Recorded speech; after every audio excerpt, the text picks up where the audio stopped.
Hello children, how are you all? I hope that you people are keeping well and are going through the book properly. Must be busy preparing for the exams. Okay, come, I'm here. Let us study about carbon and its compounds in this lecture. This is lecture 2 for chapter 3, class 10. Okay, so let us study about organic compounds. What are organic compounds? Organic compounds are the compounds of carbon with hydrogen, nitrogen, chlorine, sulfur, phosphorus, etc. These are the compounds which are other than the oxides of carbon and carbonates and bicarbonates. That means carbon monoxide, carbon dioxide, bicarbonates and carbonates are not organic compounds. Initially, these compounds were obtained from plants and the animals only. So, this led to the development of vital force theory. Now, according to vital force theory, organic compounds were the compounds which could be prepared only under the influence of a mysterious force called the vital force. So, later on, this vital force theory was discarded by a scientist named Friedrich Wöhler. Friedrich Wöhler was a German chemist who accidentally prepared urea by heating the aqueous solutions of ammonium chloride and potassium cyanate in the laboratory. He was heating the aqueous solution of these two salts when he prepared something which, when overheated, led to the development of a compound. When Friedrich Wöhler studied the properties of these compounds, he found that the properties of this compound, later on named urea, resembled with the properties of organic compound. So Friedrich Wöhler said that there is no vital force involved in the formation of urea or any other organic compound. And this experiment of Friedrich Wöhler gave a blow to the vital force theory. Nowadays, the definition for organic compounds is that organic compounds are the compounds of carbon and hydrogen and their derivatives. Okay, so the two necessary elements in the organic compounds are carbon and hydrogen, and definitely the other elements are also there. So we say it is organic compounds are the compounds of carbon and hydrogen and their derivatives. The organic compounds can be classified as saturated compounds and unsaturated compounds.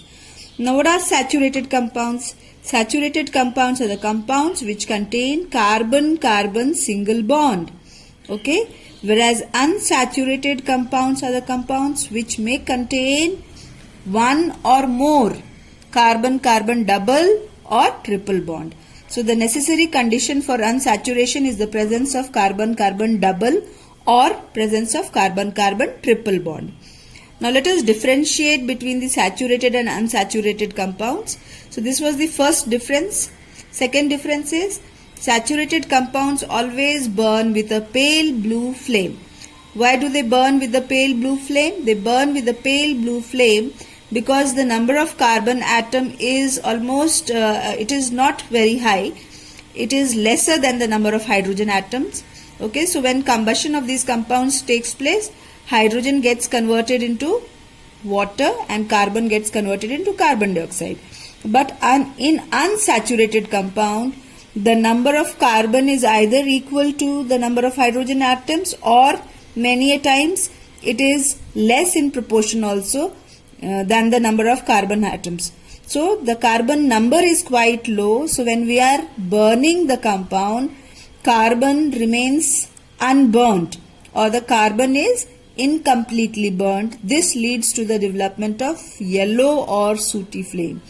That is why the unsaturated compounds burn with yellow or sooty flame. Remember, this is due to the incomplete combustion of the compound.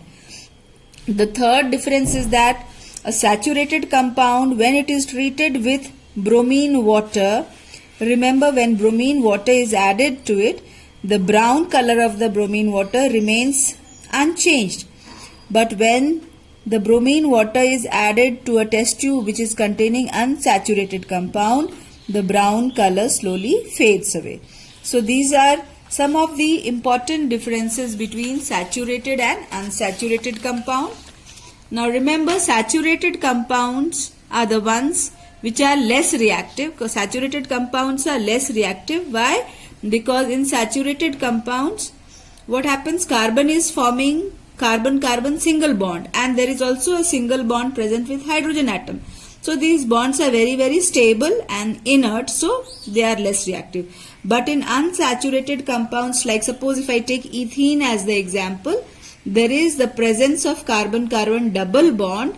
Now this carbon-carbon double bond, one of the two bonds is weak and can be broken very easily. So unsaturated compounds are reactive, whereas saturated compounds are less reactive or inert. Now coming to the next term, hydrocarbons. Hydrocarbons are the compounds of carbon and hydrogen, and they are of three types: alkanes, alkenes and alkynes. So these all the three category can be represented by a common chemical formula. So come, let us study about each of them one by one. First, let us study about alkanes. Alkanes have a general formula of CnH2n plus 2, where n is the number of carbon atom. Okay, so if n is equal to 1, then the molecular formula becomes CH4, and the name is methane. This is the structure, as you can see, carbon bonded with 4 hydrogen atoms by single bond. When n is equal to 2, the name becomes ethane, where 2 carbon atoms are bonded by carbon-carbon single bond, and the number of hydrogen atoms is 6, as you can see in the diagram.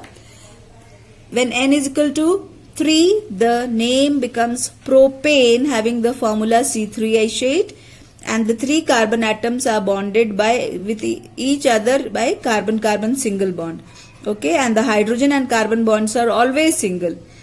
When n is equal to 4, the formula becomes C4H10, and the name becomes butane. In butane, we have 4 carbon atoms all joined by single bonds, and the various hydrogen atoms are also joined by single bond. When n is equal to 5, the name becomes pentane. So C5H12. N is equal to 6, it is hexane, C6H14. N is equal to 7, it is heptane. N is equal to 8, it is octane. I have written the molecular formulas, as you can see. N is equal to 9, nonane, and N is equal to 10, decane. Okay, so as you can see, all the molecular formulas can be put in a common molecular formula, which is CnH2n plus 2. Now coming to the second category, that is alkenes. So all the names in this category ends with ene, alkene. When n is equal to 1, can we have a compound with n is equal to 1? No, we cannot have, because all these compounds contain minimum 1 carbon-carbon double bond. So we cannot have a compound with 1 carbon atom. When n is equal to 2, it is called ethene, and the formula is C2H4. The structure I have drawn it here, as you can see, 1 carbon-carbon double bond. When n is equal to 3, it is propene is the name. The formula is C3H6, and there is 1 carbon-carbon double bond. As you can see, the third carbon is attached by a single bond.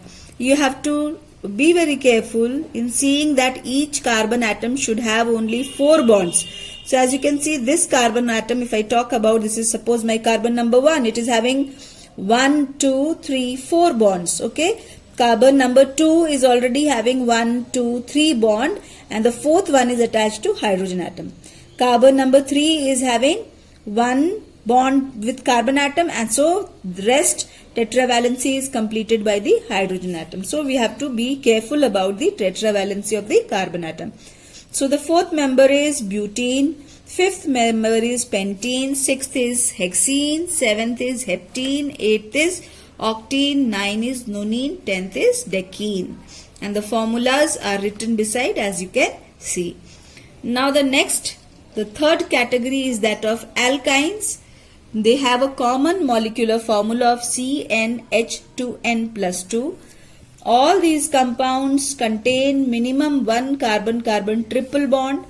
Okay, so the first member, as you can see, contains carbon-carbon triple bond, and the fourth bond is satisfied by the hydrogen atom connected to it.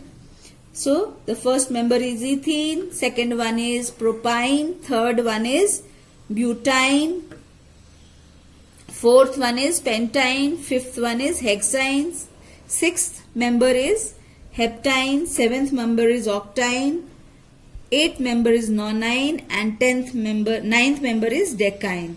So remember, when writing the structures, you again have to be careful about the tetravalency. As you can see, this carbon is already having 3 carbon-carbon bonds. So the fourth one is satisfied with hydrogen atom. This is my carbon number 1. Carbon number 2 is already having 3 carbon-carbon triple bonds and 1 attached on the other side. So it is not having any hydrogen atom. Third one, as you can see, had only 1 carbon-carbon bond. So 3 hydrogen atoms are attached to complete the tetravalency. So you have to be very careful about the tetravalency of the carbon atom. Now remember, all the above compounds that we have just discussed, they are open-ended. They have a beginning and the end. So such compounds which are open-ended, which have a beginning and the end, they are called aliphatic compounds. Now moving on to the compounds which do not have a beginning and the end, remember, they are called cyclic compounds. These compounds are ring-like. Okay, they have a ring structure. There is no open end. Remember, that means it doesn't have a beginning and the end. And while naming these compounds, we have to use the term cyclo as the prefix before their name. Okay, for example, here as you can see, this is 3 carbon atom chain. So the name becomes propane. Why ane? Because all the carbon bonds are single. So carbon-carbon single bond means it forms in the alkane family. So the name becomes propane. Okay, 3 carbon atom. But because it is cyclic, the name becomes cyclopropane. Now the propane and cyclopropane, they have 2 different formulas. Okay, cyclopropane is having the formula of C3H6, but propane was having the formula of 2 hydrogen atom less. Why? Because the ends are joined together. Okay, similarly we have cyclohexane with 6 carbon atoms. A hexagonal ring is there. Okay, and 2 hydrogen atom is attached with the each of the carbon atoms. Okay. Now let us move on to representation of organic compounds. Organic compounds can be represented in 3 ways. First is structural formula, where you give every detailed structure. You give a very detailed structure of the compound. This is hexane. So here you can see carbon, hydrogen and carbon-carbon bonds are represented over here.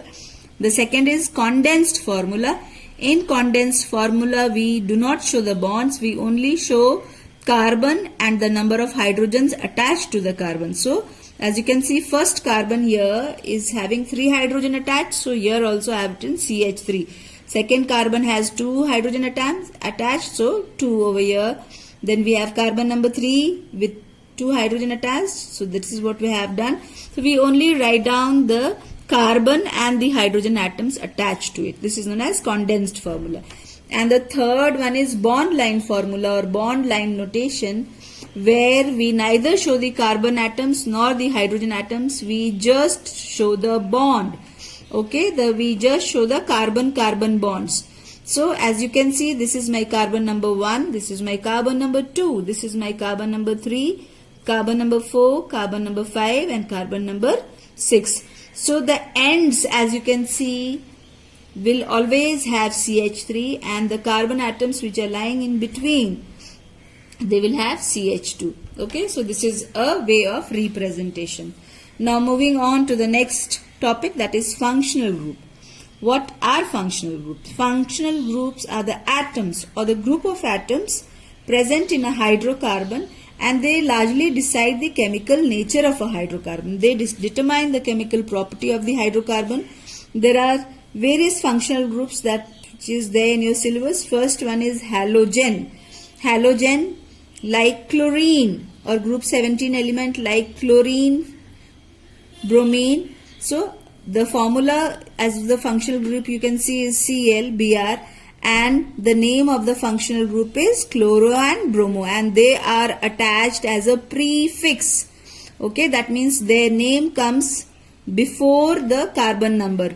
Same way, this is bromo is also attached as a prefix. Okay, now there are functional groups which contain oxygen. So there are four functional groups which contain oxygen.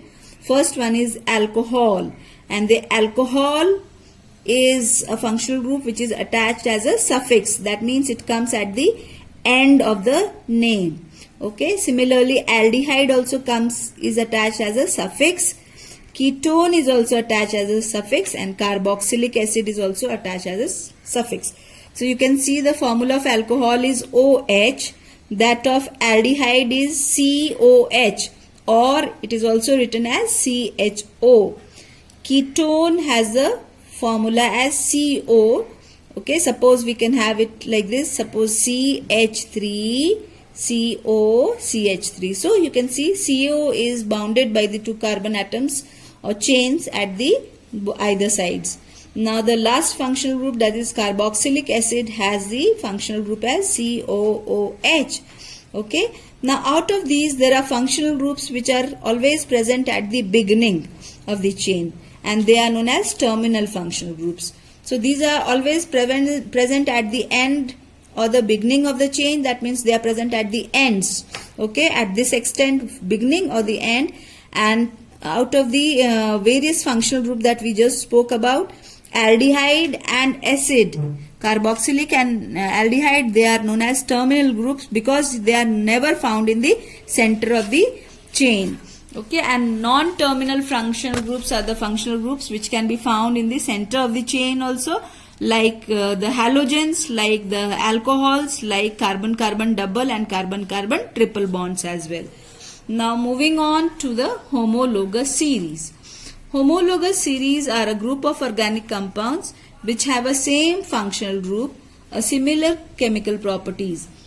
Okay, but their physical properties are different. Why? Because functional group in a functional group, the two successive members differ from one another by the presence of a CH2 unit. Okay, and the mass difference is around 14U. Why is the mass difference? Let me just write down some members so that you can understand. For example, come let us study about characteristics. Members of these have a general formula. For example, alkane is a homologous series, and the members are, as you know, ethane, propane, butane and pentane. So what is happening? The formula of ethane, you know, is C2H6. The formula of propane is C3H8. The formula of butane is C4H10, and each of them differ from the other by the presence of a CH2 group. So every time when CH2 group is added, 14 units of mass is increasing. So when the mass is increasing, definitely the melting and the boiling points will increase, and the physical property will also change. Now what about remember the molecular formula of two successive members differ by a CH2 group and a unit of 14U. Okay, the mass differs by a 14U. All the members have same functional group, but thus their chemical properties are same. Okay, for example, we can have ethanol and propanol. Both of them are the members of homologous series. They lie one after the other. They have a common functional group. Then they show a slow gradation in the physical properties. Why? Because their mass is slowly increasing. Now come, let us study about nomenclature, a very important part of organic chemistry. Nomenclature is the scientific way of naming something. So first attempt was made where the organic compounds were given a common name or a trivial name. Common or a trivial name is the one which is given on the basis of the source from which the organic compound was first isolated. For example, formic acid is the name given to methanoic acid, a carboxylic acid first member, and it was obtained from red ant having the name Formicus. So red ant's name was Formicus, so Since it was extracted from Formicus, the name was given formic acid. Similarly, acetic acid, the second member of the carboxylic acid group, or commonly the IUPAC name is ethanoic acid. It was obtained from vinegar, which was named in the local language acetum. Since vinegar or acetum was the source of acetic acid, so thus the name was given acetic acid. Now, with the development of science and coming up of various theories, IUPAC is a body which has been set up which names the various organic compounds. And what is the full form of IUPAC? IUPAC stands for International Union of Pure and Applied Chemistry. It has given certain rules that we have to follow while we are naming the organic compounds. The first rule is we have to identify the number of carbon atoms in the compound, and we have to identify the longest chain, and we have to number them as 1, 2, 3. Okay. Now we should also identify the functional group present in the chain, and we should try to give the lowest possible number to the functional group. Okay. Functional group's name can be indicated either by a prefix or a suffix in the IUPAC name. If a suffix is to be added, the final E of the alkane or alkene, that is the alkane or the alkene which is there in the name, is called word root. So final E of the word root is removed, okay, is deleted. So that means if we have to write alkane plus alcohol, it is written as, this is written as alkanol. You can see E has been removed, and this entire box which I am circling, I am making, this entire thing has been removed, substituted by alkanol. Okay, if there is any branch present in the organic compound, we should try our level best to give the lowest possible number to the branch. Okay, but when we are giving the lowest possible number to the branch, we should not ignore the functional group. Naturally, the first preference is given to the functional group, second preference is given to the branch. Now, we will be using these rules so that one by one, so that you can understand how do we name the organic compounds. Functional group is chlorine, the name is, prefix is chloro. Okay, and how do we suppose a functional group is attached to this molecule having 1 carbon, 3 hydrogen atoms. So the name becomes chloromethane. Chloro is the prefix, methane because it belongs to the methane molecule of hydrocarbon. 1 carbon atom, alkane, so methane. So the name becomes chloromethane. If bromine is attached, the prefix will be bromo. Look at this example. Here again I have named the various numbering of the various carbon atom is given. Okay, and you can see bromine is attached to carbon number 1. So we write bromopropane. We can also write 1 bromopropane, but 1 bromopropane is not written. When 1 is there, we don't write anything. So 1 bromopropane is same as bromopropane. So we remove 1. Okay, any other number other than 1 should be written. 1 we can leave as such. Now let us move on to the alcohols having the formula OH, and the suffix used is O-all. O and L, all. Fine. So when this OH group is attached to a 4-membered chain, you will first give the number to the carbon atoms so that the carbon which is having the functional group, that gets the lowest possible number. So you can see it is a 4-carbon chain, that means it is a butane derivative.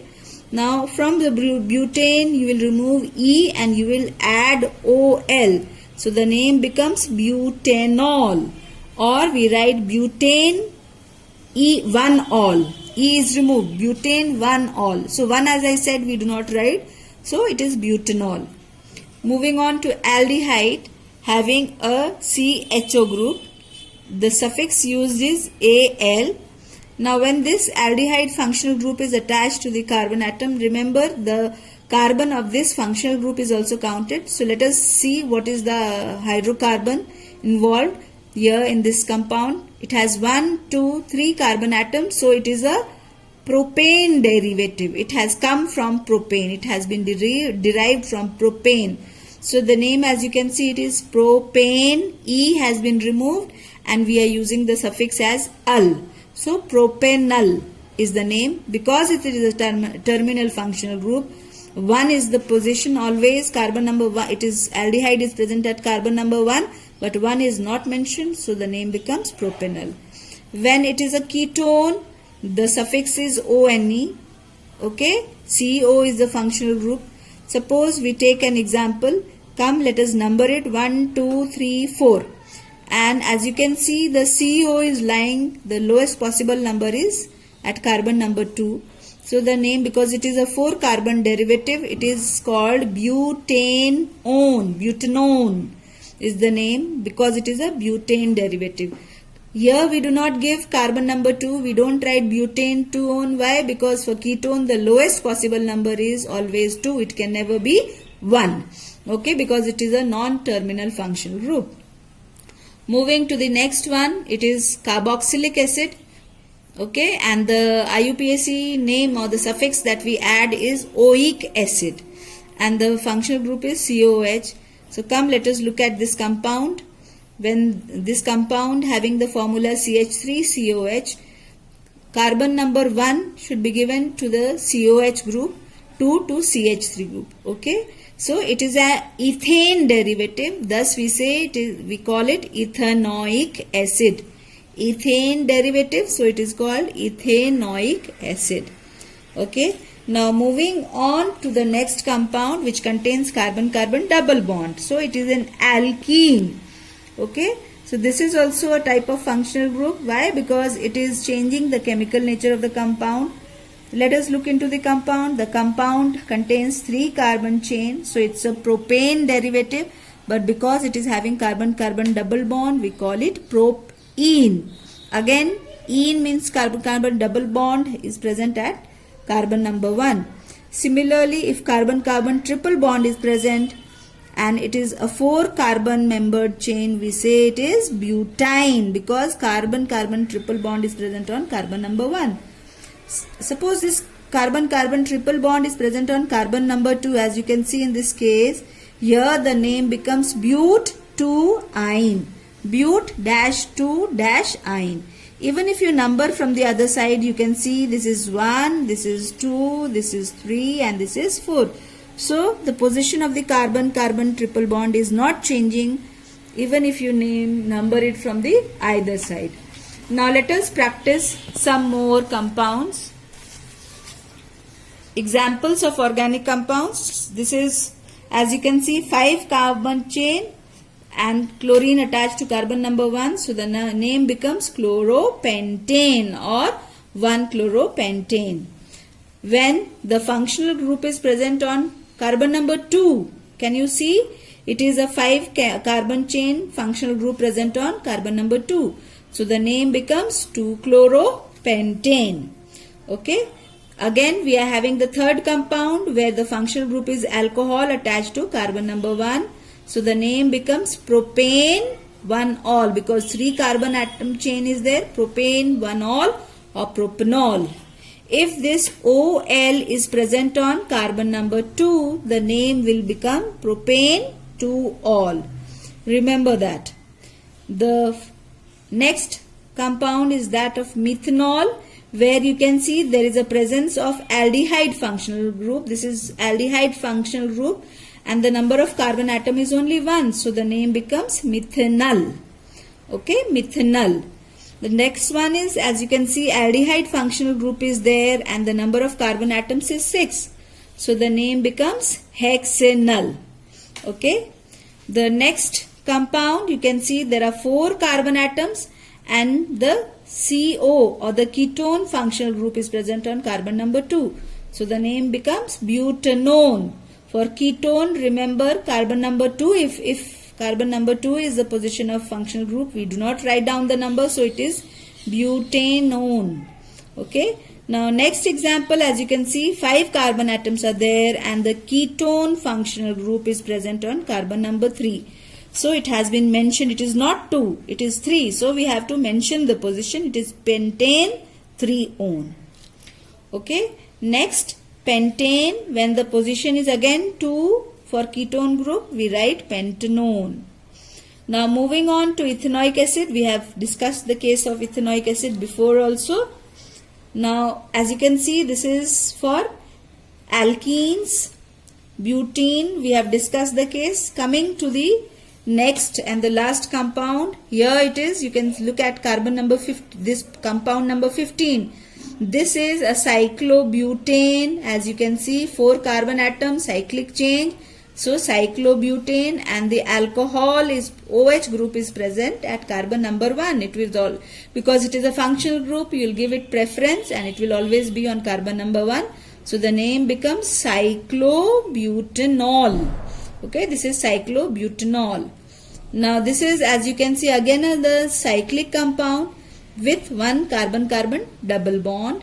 So it is called cyclopropene. Cyclic propene, why? Because it is containing 3 carbon atoms with 1 carbon-carbon double bond.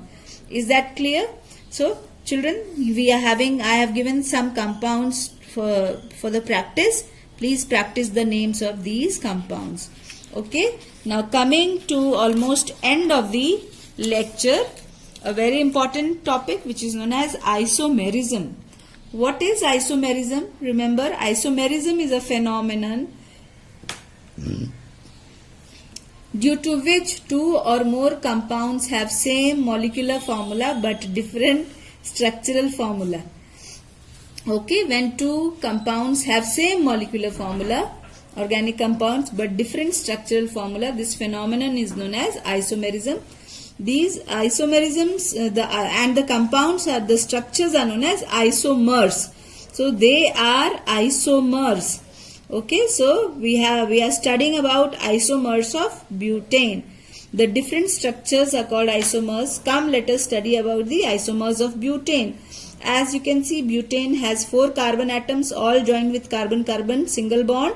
So a single chain is known as normal. Achha, this is not pentane. Sorry children, as I can see, it is a butane. So it is N-pentane, means normal pentane or normal butane. This is a normal butane. Single chain, no branching. Okay. Now let us move on to the second compound. If you look at the second compound, what is happening? 3 carbon atoms in are present in a chain, and at carbon number 2 there is a branch.